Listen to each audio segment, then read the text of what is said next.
All right, we are going to make another slip stitch. We are going to slip stitch in the top of this chain 3. So if you kind of pull your group down here so you can see the bottom of your chain 3. So we have 1, 2, 3. That's your top of your chain 3. We're going to go through there.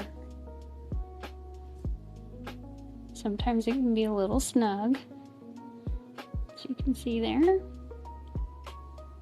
And again, we're going to slip stitch. So we're going to wrap around, pull through, and pull through.